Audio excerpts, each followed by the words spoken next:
Big Boss Kannada season 12 ಶುರುವಾಗಿದ್ದೇ ಆಗಿದ್ದು ಆರಂಭದಿಂದಲೂ big boss ಸ್ಪರ್ಧಿಗಳಿಗೆ twist ಮೇಲೆ twist ಕೊಡ್ತಾ ಬಂದಿದ್ದಾರೆ.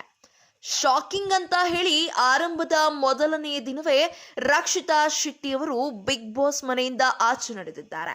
ಈ ಹಿಂದೆ ಬಿಗ್ ಬಾಸ್ ಕನ್ನಡ ಸೀಸನ್ 11ರಲ್ಲಿ ವೋಟಿಂಗ್ ಪ್ರಕ್ರಿಯೆಯನ್ನು ನಡೆಸಿದರು. ಇದರಲ್ಲಿ ಕಮ್ಮಿ ವೋಟಿಂಗ್ ಪಡೆದು ಚಿತ್ರಾರನ್ನು ಅವರು ಗ್ರ್ಯಾಂಡ್ ಓಪನಿಂಗ್ ನಲ್ಲೇ ಮನೆಗೆ ತೆರಳಿದ್ರು.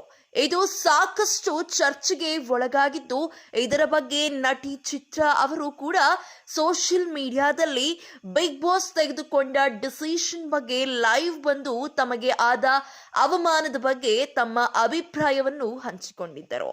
ಇದೀಗ ಬಿಗ್ ಬಾಸ್ ಕನ್ನಡ ಸೀಸನ್ 12ರಲ್ಲೂ ಇದೇ ರೀತಿ ನಡೆದಿದೆ. ಈ ಬಾರಿ ಬಿಗ್ ಬಾಸ್ ಮನೆಗೆ ಎಂಟ್ರಿ ಕೊಟ್ಟ ಮೊದಲನೆಯ ದಿನವೇ ರಕ್ಷಿತಾ ಶೆಟ್ಟಿ ಅವರು ಎಲಿಮಿನೇಟ್ ಆಗಿ ಮನೆಗೆ ನಡೆದಿದ್ದಾರೆ. ಇದರ ಬಗ್ಗೆ ಸ್ವತಃ ರಕ್ಷಿತಾ ಶೆಟ್ಟಿ ಅವರು ಲೈವ್ ಬಂದು ಮಾತನಾಡಿದ್ದಾರೆ. ಅಷ್ಟೇ ಅಲ್ಲ, ತನ್ನ ಬಗ್ಗೆ ನ್ಯೂಸ್ ಆಂಕರ್ ಆಗಿದ್ದ ಜಾನ್ವಿ ಅವರು ಆಡಿದ ಆ ಒಂದು ಮಾತಿಗೆ ತಿರುಗೇಟು ಕೂಡ ಕೊಟ್ಟಿದ್ದಾರೆ. ಹಾಗಾದ್ರೆ ಬನ್ನಿ, ರಕ್ಷಿತಾ ಅವರು ಬಿಗ್ ಬಾಸ್ ಮನೆಯಿಂದ ಆಚೆ ಬಂದ ಬಳಿಕ ಲೈವ್ ಬಂದು ಏನೆಲ್ಲ ಮಾತನಾಡಿದ್ದಾರೆ ಎನ್ನುವ ವಿಚಾರವನ್ನು ತಿಳಿಯೋಣ. ಅದಕ್ಕೂ ಮುನ್ನ ಈ ಕೂಡಲೇ ಸ್ಯಾಂಡಲ್ವುಡ್ ಕಥೆಗಳನ್ನು ಸಬ್ಸ್ಕ್ರೈಬ್ ಮಾಡಿ, ಹಾಗೆ ಪಕ್ಕದಲ್ಲಿ ಕಾಣುವಂತಹ ಬೆಲ್ ಐಕಾನ್ನ ಕ್ಲಿಕ್ ಮಾಡಿ. ಹೌದು, ಇನ್ಸ್ಟಾಗ್ರಾಂನಲ್ಲಿ ರೀಲ್ಸ್ ಮಾಡುವ ಮೂಲಕ ಫೇಮಸ್ ಆದ ರಕ್ಷಿತಾ ಶೆಟ್ಟಿ ಅವರು ಸಾವಿರಾರು ಆಸೆ ಇಟ್ಕೊಂಡು ಬಿಗ್ ಬಾಸ್ ಮನೆಗೆ ಕಾಲಿಟ್ಟಿದ್ದರು. ಆದರೆ ಬಿಗ್ ಬಾಸ್ ಅವರ ಈ ಒಂದು ಟ್ವಿಸ್ಟ್ಗೆ ರಕ್ಷಿತಾ ಶೆಟ್ಟಿ ಅಲ್ಲದೆ ಮನೆಯಲ್ಲಿರುವ ಎಲ್ಲ ಸ್ಪರ್ಧಿಗಳು ಕೂಡ ಶಾಕ್ ಆಗಿದ್ದಾರೆ. ಯಾವ ವೋಟಿಂಗ್ ಇಲ್ಲದೆ ಬಿಗ್ ಬಾಸ್ ಮನೆಯಿಂದ ಆಚೆ ಬಂದ ರಕ್ಷಿತಾ ಅವರು ಲೈವ್ ಬಂದು ಮಾತನಾಡಿದ್ದು, ಒಂಟಿ ಟೀಮ್ನಲ್ಲಿ ಇದ್ದ ಆಂಕರ್ ಜಾನ್ವಿ ಅವರು ರಕ್ಷಿತಾ ಶೆಟ್ಟಿ ಅವರ ಬಗ್ಗೆ ಮಾತನಾಡಿದ್ದು ಈಗ ಸಾಕಷ್ಟು ವೈರಲ್ ಆಗಿದೆ.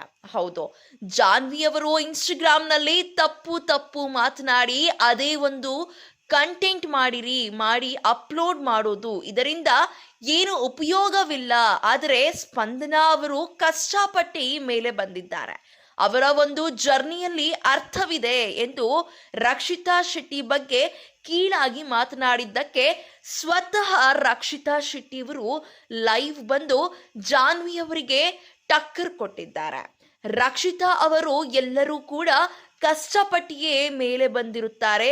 ನಾನು ಬೇಕು ಅಂತ ತಪ್ಪು ಮಾತನಾಡಿಲ್ಲ. ನನ್ನ ಭಾಷೆ ಇರೋದೇ ಹಾಗೆ. ನಾನು ಹುಟ್ಟಿ ಬೆಳೆದಿದ್ದು ಮುಂಬೈನಲ್ಲಿ. ನಮ್ಮ ಮಾತೃಭಾಷೆ ಬಂದು ತುಳು ಆಗಿದ್ದ ಕಾರಣ ಕನ್ನಡ ನನಗೆ ಸ್ವಲ್ಪ ಗೊತ್ತು ಅಷ್ಟೇ. ಇಲ್ಲಿ ಯಾರು ಬೇಕು ಅಂತ ತಪ್ಪು ಮಾತನಾಡಿ ಯಾವ ಭಾಷೆಗೂ ಅವಮಾನ ಮಾಡುತ್ತಿಲ್ಲ. ನಾನು ಕಷ್ಟಪಟ್ಟಿಯೇ ಮೇಲೆ ಬಂದಿದ್ದೇನೆ. ಒಂದು ಕಂಟೆಂಟ್ ಮಾಡಬೇಕು ಅಂತಾನೆ ಬಾಂಬೆಯಿಂದ ಮಂಗಳೂರಿಗೆ ಬಂದು ವಿಡಿಯೋನ ಮಾಡ್ತೀನಿ ಎಂದು ಹೇಳಿಕೊಂಡಿದ್ದಾರೆ. ಅದು ಎಷ್ಟು ಕಷ್ಟ ಅಂತ ನನಗೆ ಗೊತ್ತು. ಸುಮ್ಮನೆ ಒಬ್ಬರ ಬಗ್ಗೆ ಗೊತ್ತಿಲ್ಲದೆ ಮಾತನಾಡುವುದು ತಪ್ಪು. ಬಿಗ್ ಬಾಸ್ ಇಲ್ಲಿ ಯಾರನ್ನು ಸುಮ್ಮನೆ ಕಳಿಸುವುದಿಲ್ಲ.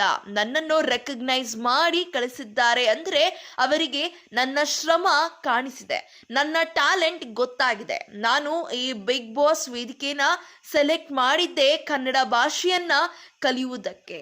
ನನಗೆ ಕನ್ನಡ ಭಾಷೆ ಮೇಲೆ ಅಪಾರವಾದ ಅಭಿಮಾನವಿದೆ ಎಂದು ಲೈವ್ ಬಂದು ರಕ್ಷಿತಾ ಶೆಟ್ಟಿ ಅವರು ಜಾನ್ವಿ ಅವರ ಮಾತಿಗೆ ಟಕ್ಕರ್ ಕೊಟ್ಟಿದ್ದಾರೆ.